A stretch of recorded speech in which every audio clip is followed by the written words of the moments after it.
They smile, they nod, they say one word, and your nervous system lights up like it's bracing for impact, not in a good way. Your shoulders tense, your jaw clenches, your breath shortens like you've just entered a room with no oxygen, but you don't know why. Because the word sounds harmless, so soft, so familiar, so safe. One word, 7 letters, no weapons in sight. But somehow, you feel ambushed. And here's the kicker. You ignore it because you want it to mean what they say it means. Support, togetherness, belonging. But that's not what it means. Not here, not from them. And by the time your mind catches up to what your gut already knew, you're not in a workplace anymore, you're in a system, a trap, and escape won't feel like quitting a job. It'll feel like breaking a spell. This is not paranoia, it's programming. So what's the word? Let's talk about it.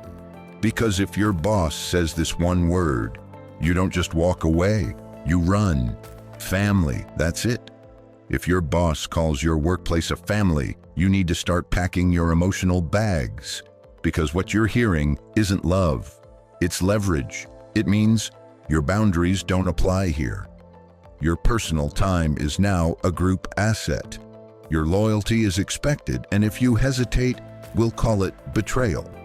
At first, it feels nice, warm, inclusive. They tell you, we're a team, we're more than that, we're family.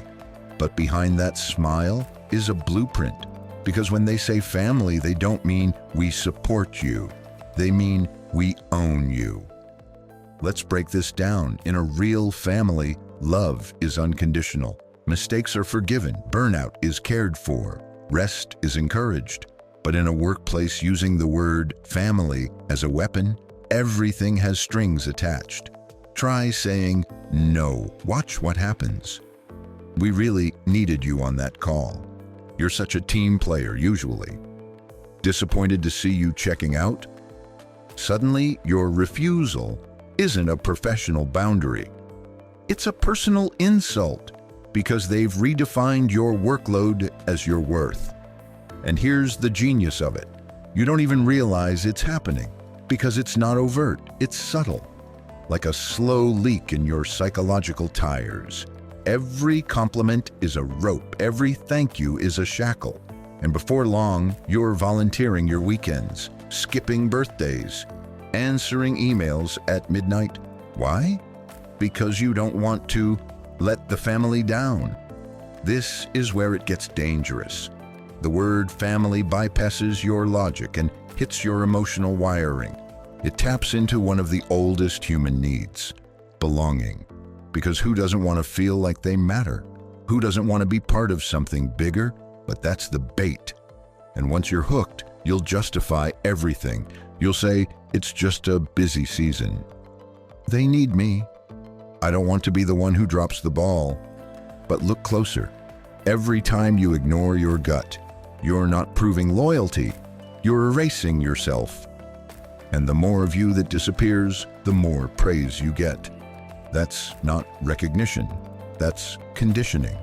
Let's ask the question that most workers never dare say out loud. Why does a company want to feel like family in the first place? Because when they make it personal, they don't have to make it fair. Think about it. Families forgive mistakes. Families absorb dysfunction. Families stay even when things are broken. So if your workplace can convince you it's a family, they just bought your silence, and your suffering becomes part of the culture. Toxic bosses don't want employees, they want followers, believers, devotees. They don't lead teams, they cultivate dependency. And language is their weapon of choice. The word family creates emotional fog. It blurs the line between work and identity until you stop seeing yourself as a professional and start seeing yourself as a belonging to them. So now every instinct you have to pull away, to slow down, to protect your peace, feels like betrayal. They've inverted your wiring. Now staying late feels like purpose. Being exhausted feels like dedication. Feeling used feels like being needed. That's not employment, that's emotional servitude. Here's the twist they love to pull. They'll say, "You're strong. You always bounce back. You're built for this." And you'll thank them for it. Because it sounds like validation, but it's not. It's a warning. Because when a toxic leader calls you resilient, what they're really saying is, "I see your suffering, and I'm going to keep piling on." They're not praising your strength, they're exploiting it. They don't want you to be okay, they want you to function. Even while you're crumbling, especially while you're crumbling, because the more you break without breaking down, the more they think, "Perfect, we can push harder." And they will, until you're nothing but output, a walking deliverable, with a name badge and a hollow stare. Here's what a real leader says. What's sustainable for you? Are you okay? It's okay to say no. Your life outside of work matters. They don't need to manipulate love to get loyalty. They lead with clarity, boundaries, reality, because leadership isn't about how many people say yes. It's about how many people feel safe saying no. Let's land this clearly. If your boss says, "We're a family," run. If they praise your resilience while watching you crumble, run. If you feel guilt every time you try to protect your peace, run. You're not selfish, you're not paranoid. You're waking up. Comment below. I trust my gut. I choose clarity over guilt. Say it loud. Say it for the version of you that kept smiling through the stress. Say it for the version of you who thought burnout was just part of success.